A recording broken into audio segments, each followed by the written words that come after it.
Hello and welcome to Community Forum. I'm Heather Hansen O'Neil, and I am very excited about this show today. I'd like to ask you, how are you feeling? Are you feeling good? Are you feeling healthy? Are you feeling energized? We're going to talk a little bit tonight about how to be a little healthier, about raw gardening, about what you can eat and how exciting it can be and how beautiful it can be. My shows typically focus on inspiration, connection, and contribution. And I think we're going to cover a little bit of all of that today. I'm very excited about my guest because I have known him forever. Well, technically just a few years, because I believe that I met him when I was 7, so not that long ago. So he's a wonderful guy, and he's been doing some amazing things. I'd like to share with you just a little bit about what he's doing. His name is Michael Ghiggeri, and he owns Ghiggeri Environmental, which is a landscape design and build company. He has a degree in ornamental horticulture and environmental design. He's been moving his company towards education, planning, and installing organic vegetable gardens to help promote healthy, vibrant, environmentally friendly lifestyles. Loving the outdoors and nature, Michael enjoys hiking, kayaking, fishing, and his passion, the guitar, which, don't tell him, but I might make him share with us a little bit. He's recorded multiple CDs, written for other artists, and has recorded for television. Michael, with his wife Jordina and 5 dogs, lives in Frenchtown, New Jersey, and often travels to Connecticut as a consultant. He's in the process of building his site, rawgardening.com, to help weed through the misinformation of health and help people grow their own food. Welcome, Michael. Thanks, Heather. Great to be here. I'm so glad that you could come. I was learning a little bit from Michael about what he's working on and what he's doing to help educate people, and I wanted you to share it with our viewers tonight. So can you tell us a little bit about your background? Sure. I went to Delaware Valley College, which is in Doylestown, Pennsylvania, through ornamental horticulture, as you mentioned, environmental design. And I started into the landscaping business, which, simple, everyday kind of landscaping, and started really developing into the food aspect of it. And it really encouraged me to start eating better and eating healthier also. And so it just kind of started from there. Yeah, it just grew. Yeah. No pun intended. Sorry, I know. We're just going to keep these puns going, aren't we? I'm sure we are. So you're very healthy in what you eat. And what are some of the things that you think about when you're looking at what you're consuming? Well, mainly is make sure that's a whole food. Healthy food, fruits and vegetables. Most things I try to grow on my own, try to produce as much as I can, and I'm very careful on where I buy my food that I have to buy, where it comes from. Very conscious about it, and I think everybody should be. Yeah, so what do you think? What's the reason why people should be looking into that? Well, if you read the news even lightly, you basically understand, there's genetically modified foods out there. There's processed foods out there. We've taken something as simple as corn and we adulterated it so much it's not even corn by the time it comes out. So our food doesn't seem to be food anymore. So I really try to get into the whole foods. And mostly the fruits and vegetables, and kind of even staying away from the meats and the processed meats and things also. Well, I know that I tend to eat anything and everything, but more recently, over the last 6 months, I started doing a lot more with salads and vegetables and organic foods. And I feel, I've always been crazy energized, as you know, but I feel even more energized, and I just feel lighter.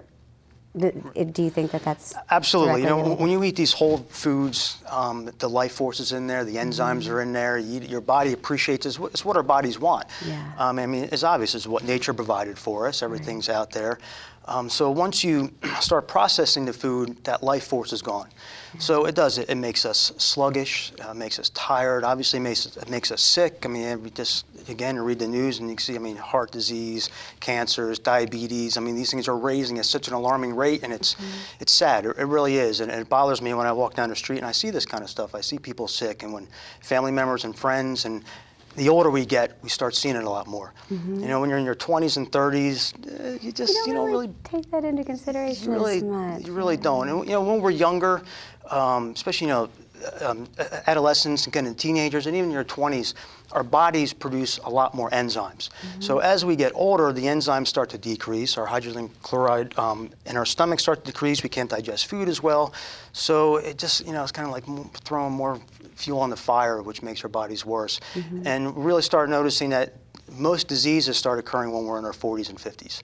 And I really think this shouldn't be happening. And I think we can avoid it and prevent it. Right, and that's wonderful. Now, you come from a background of environmental design and helping people with their landscaping.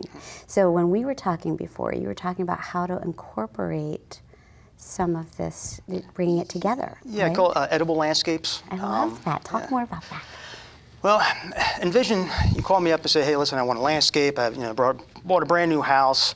I want a couple trees, shrubs, and perennials. So if you take that and instead of going to Home Depot or something like that and buying these typical plants that you see everywhere, it's kind of replacing them with plants that are edible. And there are actually a lot of plants out there that are edible that you probably use every day that people know, like for instance a daylily. The flowers of daylilies are edible, and before they actually open the flowers, when they're kind of in their bud stage, they're very good raw. Actually, just taking them almost like an asparagus kind of flavor to it. But you can stir fry it if you want it also, and the roots are even edible, the tubers. So in the wintertime, it's something that you can kind of dig up and get something almost like a carbohydrate, like a starch, if you think of it, kind of like a potato. But then you can kind of incorporate, like for instance, instead of having a dogwood tree on the corner, maybe you want to put an apple tree or a pear tree. Instead of a Kwanzan cherry, maybe a sweet cherry, something you can utilize the food from. If you have acidic soils, maybe instead of rhododendrons, put blueberries in. Instead of ground covers like vinca, liriope, strawberries.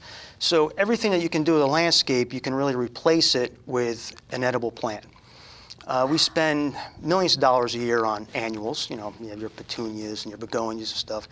So maybe instead of putting a drift of petunias in front of your house, putting a drift of lettuce, a red lettuce maybe because you have the red color or a red kale, something that still has that vibrant color and has flows and drifts through the landscapes, but you can go outside and pick it when you're ready for your salad in the evening time. I love that. I'm a big fan of multitasking. So what you're doing is you're putting it together. Well, one of the things on your, you have a great Facebook group now or a page where I've liked it, so I get all this great information. So I was looking on it, it's called Raw Gardening. Yes. And so I went on and there was something about kale. And I'm just now learning about how ridiculously powerful kale is. It is the most nutrient-dense plant on the planet. Gorillas live on it. Basically gorillas live on it. But it doesn't even, like, people are, it's like, oh, it tastes terrible. But it doesn't. I mean, I guess now on your page, you were talking about the different types. Now, was it because of the type of kale that I was eating, perhaps? No, I like to share. I mean, there's so many different cultivars or hybrids out there that, you have different flavors, different textures, and textures are really important when it comes to food because it completely change it. But then the nutrients of these kales are all different because you have a purple leaf kale, which is going to have more antioxidants in there, more phytonutrients, which is the purple color. You have a Tuscan kale, which is a dark leafy green, so you're going to have more chlorophyll in there. You have the curly kale, which is a great plant for like your kale chips. I mean, they're huge right now. I think Brad's is a big one that's local around here. Yeah. They're great because they're curled, they can kind of hold some of that extra flavoring and stuff in there. Okay. And kale, you can do so much with it. You really can. Now, I understand if you just go to the garden, you eat a piece of kale, it can be a little... Yeah, but you can do stuff with it. You can saute it. You can saute it, and if you want throw it in a smoothie, maybe. I throw it almost every day. I put it in my smoothies. That's great. And the purple ones would be great in the garden, right? Oh, absolutely, and even part of the edible landscapes, like I said, because you have a little color into there. Right. And kale's great too. It grows all year. It does. Oh yeah, it's actually a perennial. So you can plant it in the spring, summer, or even the fall time. And as long as it gets big enough in the wintertime, you can still harvest the leaves. It's not going to grow because it's too cold, and you probably maybe need some hoops or what have you. But if not, if you don't cover it or anything, it'll come right back in the springtime. Wow, that's So, awesome. and it's self-seeding, so it can kind of seed all over the place, which maybe is a weed in that sense. But the flowers are also edible on kale. Okay. And they can go nice, garnish the salad, give a little color. Very nice. Now, because I am focused on how cold it's been around here lately, and the snow that doubled my travels last night, even though the snow was only, 2 inches. Sometimes it's worse than 2 feet. It was worse because nobody was out there doing anything about it. So in this climate, in this weather, in this area that we're in, what do you recommend? Because you said you can cover it. Well, what do you do with your gardens? Right. Well, this time of year, you really have to start planting a little bit earlier, like October. Arugula, it's a cold weather plant. Spinach, it's a cold weather plant. The kale, mustards. And again, with a little protection, with either row covers or plastic, you can really keep harvesting these plants through the wintertime if you grow enough of it. And then once daylight gets above 10 hours, which is pretty much now, it's around February 10th, give or take a couple of days, the plants actually start growing again, as long as the soil temperature is 35 degrees. Obviously, probably not happening now. Last week, not a lot. But as soon as the weather breaks a little bit and we get a little bit more sun and the ground starts warming up a little bit, all these plants will start growing again. So, don't get me wrong, you're not going to have huge salads every day in January and February like you're going to have the rest of the year. Right. But you can still, produce it, and it's still better than grocery store. Exactly. And speaking of that, talk about the economical aspect of it. Sure. Well, economical aspect of basically growing your own food, you can really, obviously we know that the prices of foods just keep going up and up and up. And when you look at the price of organic food, even the conventional foods, organic is almost twice as much, which honestly I think they're kind of ripping us off a little bit. But as far as growing these foods, with a little bit of investment, and obviously if you have the space, 1,000 square foot garden can produce $3,000, $4,000, $5,000, $6,000 worth of food a year. And 1,000 square feet is not very much. Really? How much? Oh yeah, and again, depending on what you grow, but it's more almost, can you eat that much, really, and how much time and effort you want to put into it. But when you look at a price of, lettuce is $2.50 at Whole Foods for organic lettuce, which maybe takes up this much space. So even if you grow 1,000 of them in 1,000 square feet, it's $2,500. Not that you would grow just lettuce, as an example. Might get old after a while. I'm just saying. I like a little variety. Variety, right? So, but you rotate your crops, and you get, once the warmer weather comes, you grow your tomatoes and your zucchinis and your everything else, and so you get a nice crop rotation, and you can really grow a lot of money, basically. And I consider money and not saving money because it's a commodity. And I bet you could share it. And we'll talk about our contribution absolutely. Aspect, the old saying is, if you don't get any free zucchinis, you must not have any friends in the summertime, because they just sometimes produce so much, and you go out there and you're waiting for it to grow, and all of a sudden there's like 10 or 20 of them on there. So it's really, I think it's great to bring neighbors and the community together, really, too, because... Well, yeah, talk about that. What happens if, is there a way that you can, do people do, what is it, co-oping? Is that what it's called? Co-op is more with your organic farmers, but a lot of community gardens, so if you live in a town that's kind of tight, you really don't have the room in your backyard. Some communities will, put a spot out there and people get their plots, and but otherwise, even if you don't have a lot of space, and if you get together with your friends and neighbors and say, hey, listen, I don't have much space, but if you grow zucchini, I'll grow the tomatoes. And we can kind of, a little trade once in a while. Yeah, that's a great idea. And it's just great to hang out with friends and see how they're doing and learn from each other, and it brings the community back. I really think it does do that. I love that part. That's the connecting part. I knew we were going to hit it all. This is fantastic. Okay, so what if, I'm not saying that I am, but what if I were very bad at growing things in general? What would you recommend for me? Baby steps. Okay. Well, the easiest thing to start is maybe, like this time of year, sprouts. Alfalfa sprouts, broccoli sprouts. Those. You can do it right in your kitchen. Doesn't really have to be, you don't really need the sun so much. You can really grow them in the dark and then put them in the window for 2 days to get the, photosynthesize and green them up a little bit. Okay. So you can start something easy with that. There's a lot of self-watering containers. You can probably get at Home Depot or gardening centers. Even maybe like the size of this table here, something small. But, just kind of get used to it and see how you like it. It is fairly easy. And once you get like that first reward of you want more, the you know? pepper salad. You're like, all right, I can Yeah. do this. And then when you taste it, and the taste is just so much better and fresher than what you can ever get at a grocery store. It's like, this is what I have to have. Oh, that's amazing. Yeah. So, and then you kind of go from there, you know, and you try a tomato plant, and, you know, try some lettuce, you try zucchini, and you go. And it's a learning curve, of course. You can get frustrated once in a while, you know, you go to your tomatoes and half the plant's gone because a tomato hornworm got it, you know, it can be frustrating, but it's just something to keep an eye on, and you can watch your plants grow, talk to them a little bit. You know. Oh, that explains a lot, Michael. So what do you recommend, like, as far as, not recommend necessarily, but what do you think it usually takes as far as time? Because time tends to be the issue that's brought up the most. I don't have enough time to do this or to do that. Right. So how much time goes into this? As much as you want. But really, I think starting off, if you know, like I said, you start with a little area with maybe like the size of this table, it's not going to take more than, you know, a few minutes a day. I mean, the time you get the soil in there and you plant the plant, stuff like that might take a little bit of time, but after that, it's really just watching your plants grow, making sure it's watered, obviously. Chatting to them, apparently. Yeah, right, exactly. You know. Well, interesting. The reason that is why, you know, houseplants do better when you talk to them is because the carbon dioxide that we breathe. So there is actually a little science to it. It's not the actual talking to it, but the breathing onto the plants. Okay, yes. That makes sense. But I can still live in my little world that they can hear me. They can hear you. And they're feeling warm and fuzzy. Yeah, they love you. Yeah, they love me. That's awesome. And so, okay, how do you incorporate the edible designs into your designs now? What's the percentage for you? How are you transitioning into the organic raw gardening?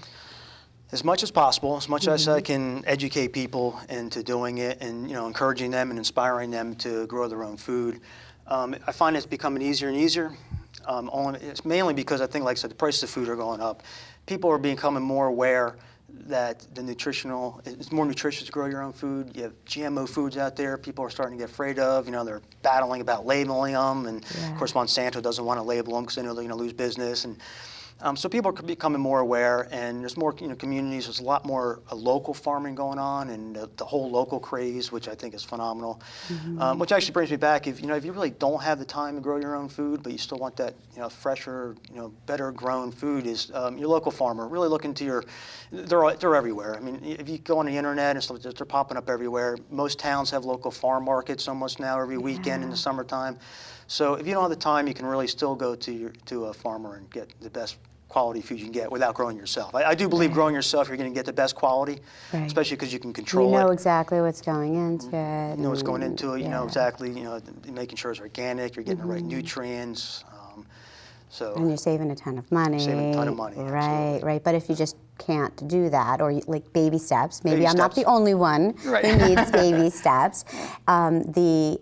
Going to the local farmers markets and things, I think, is another way to connect with the community. It really is, and they're making it more fun. Supports the community, yes. Yeah. So you could trade. Yeah, artesian type things there. They have musicians there, and a lot of times, and they just some have petting zoos, and it really does bring. It's a great place to bring the kids. Okay, that's awesome. And also a good place to bring them to teach them about fresh fruits and vegetables. I love that idea. Yeah, and you said musicians there? Yeah. Yes. I know Michael's going to kill me, but I'm going to call him out on something, because I love to focus on asking my guests what brings you joy, what inspires you, and how do you inspire other people. And I've heard your music, I've heard you play. You're an incredible artist, and it moves me. And I think that it's one of your passions, right? Playing the guitar? Absolutely. Well, wish I had more time to do it. Right. Well, I'm going to give you a little more time to do it. I would love for you to share a little bit of your music with our viewers today. Sure. Is that okay? Absolutely. Thank you. It just happens to be a guitar here.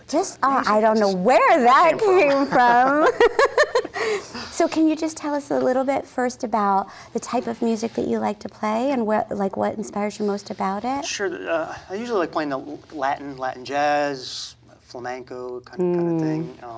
Though I've written and played all different, folk music, rock music, country music even, classical music. Yeah. Apparently that's not your favorite. Not my favorite, no, but it works, and once in a while you get a song and it comes to you. So, and I've played with other musicians, I've recorded with other musicians. Music's great, it frees the soul, it really loosens you up. I love that. So how about you play a little bit? We'll listen, we'll enjoy it, and then we'll talk a little bit more. Okay, so this is a nylon string guitar, so there's a little. Okay, now tell again the difference between the nylon and the what's? A steel string, either phosphorus round or bronze, and just the steel string guitar gives a little bit more twang to it, a little tinge. Better for those country songs that you try better for the country and rock and things like that. Where the nylon has a warmer sound to it, and kind of a softer sound. Okay.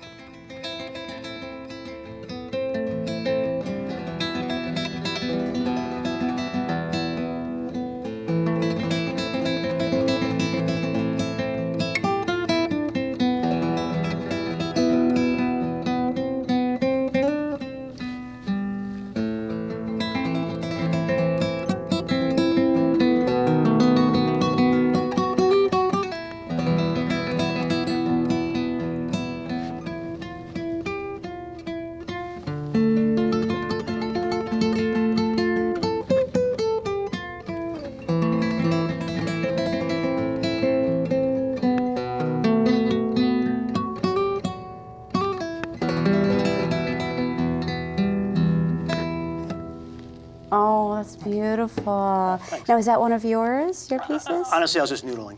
Really? I was making it up as I went along. You just made that up? Yeah. So, it's, different patterns of practicing stuff that I do. Okay, it looks effortless. Like I'm watching and they're flying. How long have you been doing this? Since I was 15. Okay, so just a few yeah, a couple years. Yeah. Remember, we're going with that, okay? 3 to 4 years, yeah. Thank you. So, how often do you incorporate this into your life? Because I talk about making sure that you incorporate things on a regular basis. Are you doing it enough? I try to, yes. And I go in spurts. It's an ebb and flow. Right, depending on the time of the year and when I feel inspired or. So sometimes I'll play hours a day, and sometimes I'll be like, oh my God, I haven't played in a week. I got to pick up the guitar. Yeah, yeah. So, you said when you're feeling inspired. What inspires you? Life inspires me. Okay. Going outside and when the sun rises, you nice warm breeze, not the cold breeze so much. Yeah, not that chilliness that we were sitting outside waiting for the door to open. I do appreciate the sun. The ice storm we had about a week ago was beautiful driving on the road. So you have to take all this in and really appreciate life and everything nature gives you, the good and the bad. So that inspires me. My wife inspires me. My dog inspires me sometimes. They're not barking and annoying me. Which one? Me. How many do you have? We have 5. Yeah. 5. The cat we inherited when we bought the house. Oh, okay, okay. All right. Will you play just a little bit more for us? Sure. Thank you.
All right, I'm inspired to put on a very beautiful black and red dress, maybe a big flower in my hair, or maybe in my teeth, and I feel like dancing. Can the cameras roll when you do that? Because I know you can dance. Yeah, but I don't have the gear. It's not the same. Yeah. Would it surprise you if I just happened? That would be hysterical. So we have about 3 minutes left.